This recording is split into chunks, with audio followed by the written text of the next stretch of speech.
Long time no see, Jake. Yeah, I know. Crazy. Haven't done a show together in a while. It feels like it's been forever. This should be fun. A little change of pace. Yeah? And I literally mean a change of pace. A much slower show than the Buff show, which is just a constant stream of news and hype. Yes. It never ends. And YouTube. You got to throw that in there. Oh, yes. And our homework. Right. At least it's fun homework. It is. But I didn't miss having homework.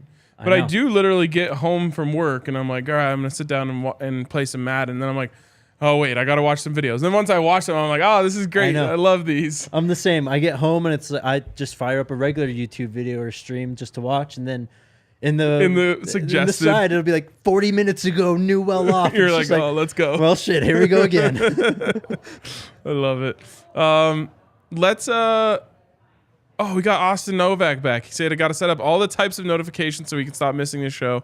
He had it set up so he would get notified anytime we went live on Twitter, but we stopped going live on Twitter for a variety of reasons. Number one being it was a shitty product on their part. So now we're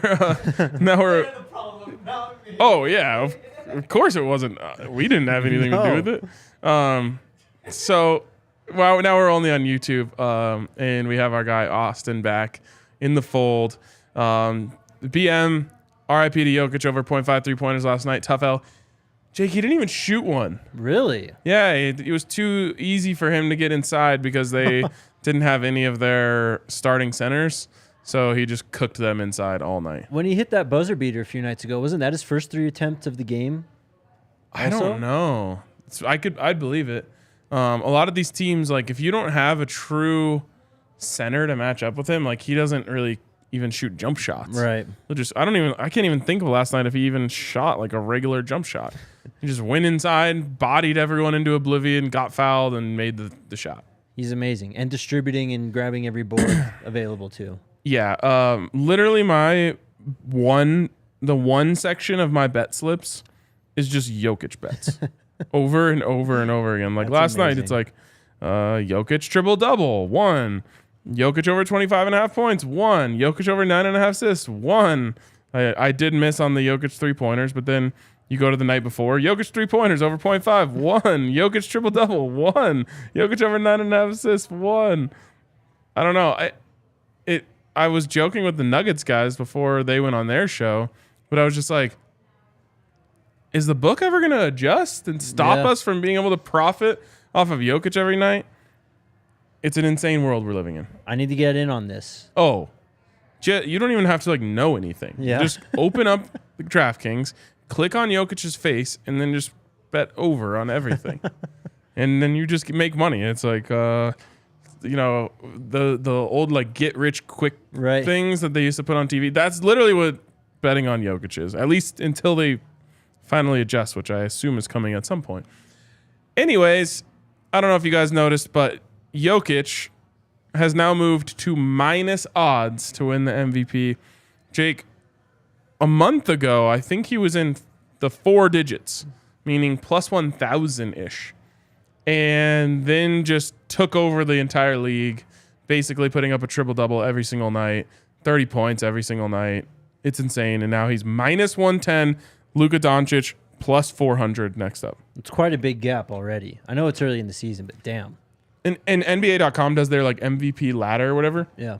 They have Jokic as a 70% chance to win MVP right now. Luka is the second closest, 7. We haven't even hit the All-Star break. And it feels like all he has to do is just keep being Nikola Jokic, and he's going to run away with this thing. It just seems too easy for him when you watch him. Every single night he puts up a stat line that is 99.9% of basketball players' best game of their life. Yeah, it's crazy. It's so crazy. I'm bummed they're not playing tonight because I can't take advantage of Jokic props. I know. We'll have to wait until tomorrow night. We do love a Friday night Nuggets game, though. Yes, absolutely. Here always popping at the bar on a Friday night Nuggets game.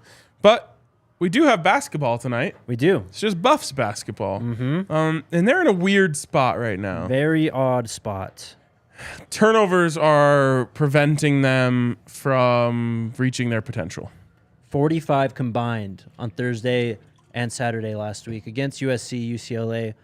Big reasons why they lost both of those games. The UCLA one, especially heartbreaking because they jumped on him early. They had the lead early. They were keeping with him. I think they pulled out to like as high as 9 or 10 point lead at one point.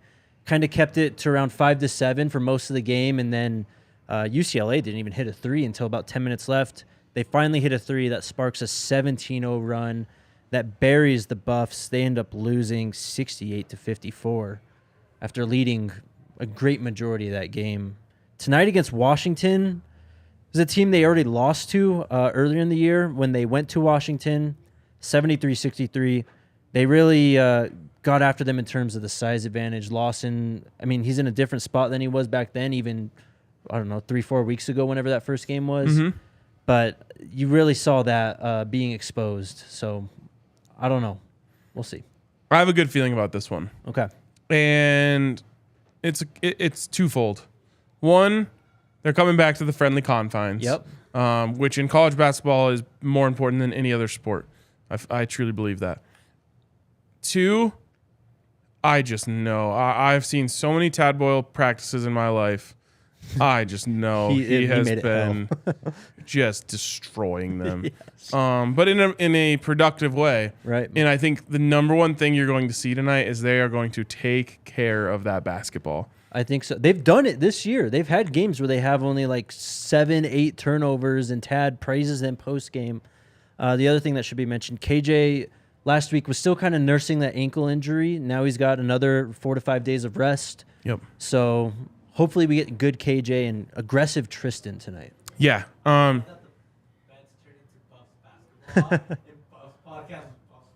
There you go. Everyone will get their Buffs basketball fix. We'll just point them this way. Yep. So anyways, I have a really good feeling about the way they're going to play ball tonight. I just think it's going to be a clean game. And basically all my big three is counting on that. So let's go. Yeah, let's bring me up. I'm taking the Buffs over 75.5 points at home. I think they have a big game. I could see them crack into the 80s. My gut's telling me they score 79 tonight. Race to 10 points. This is a fun one. Because I think they're going to come out firing. Yep. Just again, I just know Tad Boyle has been on their asses so intensely the last couple days in practice, and he's going to make sure that they come out, as our friend Brandon McCartney would say, wired, fired, and inspired. Yes, sir. So race to 10 points. I don't love the odds on that, but whatever. Yep. A win's a win if we get it. And then finally, I couldn't find that much else to bet on the Buffs game because they don't do much in the college basketball world. So I expanded into Arizona taking on USC at the McHale Center.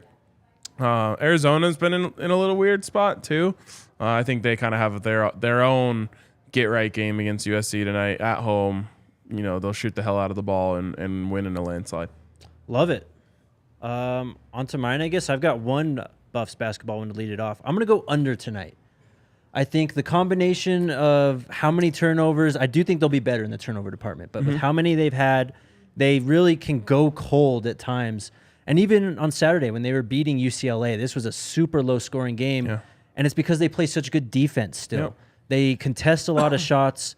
They held UCLA to 0 for 14 on their first 14 three-point attempts on Saturday. I think we'll see them continue to play good defensive basketball, and all you need is 5-7 minute cold streak from the Buffs, maybe even still hitting your over team points, and you can hit this. And then I'm going Saturday here. I'm going to go overs in the Bengals-Bills game and then over in the Jacksonville-KC game. We've seen it last weekend. Overs, I think, were 7 crazy clip. It was 6-1 or 7-0, something like that. I think that continues. I mean, Cincinnati-Buffalo, two of the most high-powered, best offenses in the league. And then even with Kansas City, Jacksonville, I almost put Jags plus 8.5. Let's go. I'm on the train, but as we saw, Trevor Lawrence can throw the ball over as quick as he can score, so I think that equates to more points being scored. There you go. So for me to win my over-under bet and you to win your over-under bet on the game tonight, the Buffs need to score 76-65. Would that do it? Yep, and the line is 9. All right, there you go. That's what we need. I like your over picks. I'm always weary of getting on the train too late. But the NFL wants this so badly. Yeah. You think, they want to see Buffalo and Cincinnati play to 17-14? No. They want to see Buffalo and Cincinnati play to 37-34. And just going back to last year's Buffalo KC game, I mean, how many points were scored in that fourth quarter? I think they covered those overs in the fourth quarter. Yeah, so I think we can expect maybe not to that just extreme amount of points, but a decent run at some point in the game where it's just back and forth for a bit, and we get that pretty easily. Who you got in Bills-Bengals? I'm going with the Bills still, man. I think this is still the Bills' conference to lose. Interesting.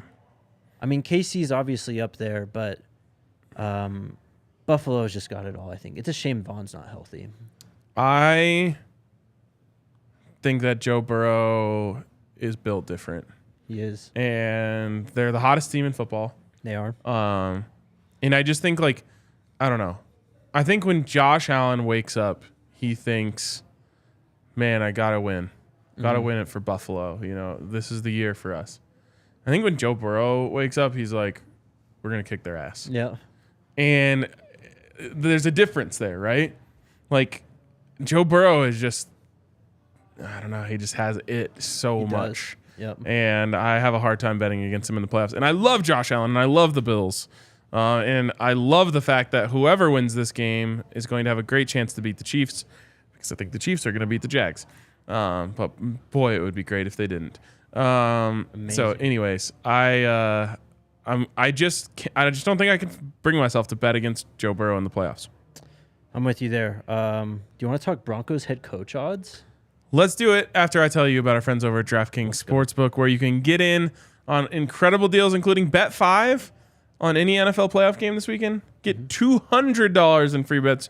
We've been telling you a lot about 150. They upped the ante to 200. So get in on the action this weekend. You'll get $200 in free bets, which then I highly recommend you take all $200 in free bets and bet them on Nikola Jokic in various ways and just rake in the cash. Yep. So get over to DraftKings Sportsbook. Use the code DNVR when you sign up to unlock all of their best deals. It's a great way to enhance your sports viewing experience. Of course, age and eligibility restrictions apply. See show notes for details. And if you have a gambling problem, call 1-800-522-4700. I got to give a shout out to our guy Cody here in the comments. Cody's everywhere. I saw him in the Broncos this morning. I saw him obviously in the Buffs, helping us get our likes up. Right. He's here talking bets with us. Cody is I love Adam uses this term, a first teamer. Yes. Just a true DNVR first teamer. We appreciate you, Cody. I bet he was on the Nuggets. He's just a homie in the highest regard. All DNVR first team. He said Joe Burrow has been smoking cigars since he was 5. Wouldn't surprise me. I don't doubt it at all. Okay, Broncos head coach. Who are you on? So I've never gotten one of these right. Okay. When it comes to the coaching hires. So I would be betting on Sean Payton. That's who I bet on today. But I feel like I might be a jinx in that regard, so I'm not taking any action on this unless you might be able to talk me into, should I bet on someone I don't want them to hire? Right. So then it doesn't happen, and if it does, I guess I get money out of it. Sean Payton up to plus 175. Whoa, that's flipped. I think right now is the first time he's been the favorite. Yep. Dan Quinn at 200. It was plus 225 earlier today. And Henry, who said that David Shaw's odds need to go up in terms of he thinks they should be less, they've gone the other way. This morning, plus 1,000. Today, or right now, plus 1,200. That's actually where the value is. Mm-hmm. Because I think it's being too accepted that if they don't get Sean Payton, they're going Dan Quinn. Right. I think if they don't get Sean Payton, they're going David Shaw. So maybe that's where I'll put my money. I agree. We talked about that in the draft pod today. Justin, Dre, and I both had David Shaw. If it's not Payton, that's who we all wanted. Yeah. And man, the disrespect he's been catching online and on Twitter. He lost his shine. He did, but we have Cody here. We're talking Buffs. Well, the Buffs were bad because of the transfer portal restrictions. That's what Stanford's been struggling with. Such a great point. The last few years. And so you go back, look at, I think it's 3 of the last 4 seasons losing records. I think they had a winning season the COVID year. But he knows ball. He knows how to coach ball. He coached pro-style offenses, pro-style quarterbacks. Look at Davis Mills. Tanner McKee is a guy who I think this year. Davis Mills 2.0. Yep. Just going to be drafted in that. It's going to be weird. It's going to be second round, third round. People are like, Tanner McKee. Yep. But he's that kind of quarterback. Yep. I would never let my quarterback have loose sleeves. Just putting that out there. Sorry, Peyton. Not a great look. I think that's honestly where the value is. And we, I think, have an advantage over the book in these scenarios where we can, like, look at what people are saying and know who's saying what. Vic Lombardi threw out a David Shaw breadcrumb today. Yep. Vic doesn't report things unless he has good shit. Because he's not motivated by that. He's not like a guy who's out there looking for scoops. Right. He's just like, oh, if a very trusted source sends me a text, I'll float it out there. Yeah. And I think that's the case here. So, and he did say if it's not Peyton, I think it's Shaw. So Sean Payton at plus 175, honestly, pretty good value. You can go check out the DNVR Broncos podcast from this morning. We had on Jeff Duncan, who is like a 30-year NOLA, right? Yes, 30-year columnist for the Times-Picayune in New Orleans and NOLA.com, and he painted a picture that makes it feel like Zach after the interview. Zach Stevens said, "Okay, Sean Payton's the coach." Yeah. So there you go. Plus 175 is good value. David Shaw plus 1,200 is good value. And now that I said that, it'll probably be Dan Quinn. Yeah, man. Crazy. It really looks like a 2-horse race at this point. And it really feels like they're just trying to figure out the compensation piece of this. Yeah, and that was one of the most interesting parts of our interview was, in Jeff Duncan's most recent story, he essentially pointed to the Gruden trade, which was a haul. And he said, this is what Mickey Loomis thinks coaches are worth. And so then I tossed back to him, okay, well, if their options are get a first-round pick for Sean Payton or get nothing and just have him sitting there, he's not even coaching for you, are they going to really say no to that? And he said, they say they will. I don't know if they actually will. So I think what it's going to come down to is like a first and a third or a first and a fourth, and that'll get the job done. Cody says DNVR is the best place for sports talk. How about that? Hell yeah. Love that. Like I said, a true first teamer. For sure. All right. I think that's all we have. That's all we have. This was a fun show. Also, D'Amico Ryans at plus 1,800. Okay, we like him a lot too. Yeah, I love me some D'Amico Ryans. I mean, you talk about a guy who, as a player too, was just an impressive player. Yep. But as you guys highlighted on today's pod, he just seems like an incredible leader, an incredible person, and a CEO type, which I love. Yep. I said he's actually above a CEO type. He's a president type, as in like president of the United States. All right, that's gonna wrap it up for us. Jake is heading up to Boulder to cover Buffs basketball. Tune in to all of his coverage up there, and we'll be back with you on bets tomorrow.